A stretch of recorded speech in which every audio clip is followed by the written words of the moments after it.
Digital హైవేగా రూపుదిద్దుకుంటున్న Hyderabad to Bengaluru హైవేలో అటు Microsoft data centre కి, ఇటు పోల్పల్లి సెట్స్, అటు ఇంటర్నేషనల్ ఎయిర్పోర్ట్ కి, ఇటు రీజనల్ రింగ్ రోడ్ కి చేరువలో ఉన్న బాలానగర్ హైటెక్ పార్క్ లో ఇన్వెస్ట్ చేయండి. భవిష్యత్తు బంగారుమయం చేసుకోండి. Contact number 8500155255. వాస్తవాలు మాట్లాడితే అధికారుల మీద నెపం మోపి తప్పించుకుంటున్నారని ప్రభుత్వాన్ని విమర్శించారు హరీష్ రావు. ఈఎన్సీ మాట్లాడింది తప్పైతే ఆనాడే ఖండించాల్సిందన్నారు ఆయన. బీఆర్ఎస్ ప్రభుత్వం చెప్పింది కాబట్టే గతంలో ప్రాజెక్టుల అప్పగింతపై స్మితా సబర్వాల్ లేఖ రాశారన్నారు భట్టి. కేఆర్ఎంబీకి అప్పగించామని చెప్పాక చర్చలకు తావు ఎక్కడదని ప్రశ్నించారు ఆయన. రాసిందా కాదా చెప్పండి. స్మితా సబర్వాల్ గారు రాసిన లెటరా కాదా ఇది?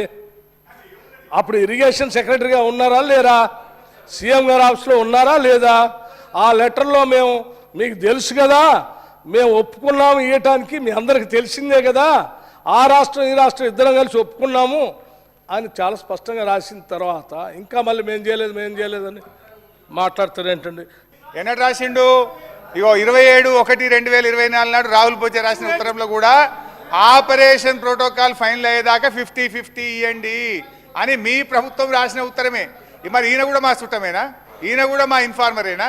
ఇక ఆఫీసర్లకు ముద్రలు వేసుకుంటా మీరు ఆఫీసర్లను బదనాం చేసుకుంటే ఎంతకాలం పాలన చేస్తారు? నేను ఆఫీసర్లను తప్పు పట్టట్లేదు అధ్యక్ష.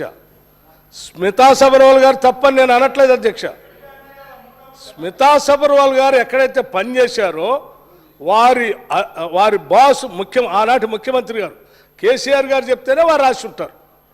ఆనాటి ఇరిగేషన్ మంత్రి గారు చెప్తేనే ఇరిగేషన్ సెక్రటరీగా వారు రాసి ఉంటారు. నేను స్మితా సబర్వాల్ గారు తప్పు పట్టట్లేదు అధ్యక్ష. వీళ్ళు చెప్తేనే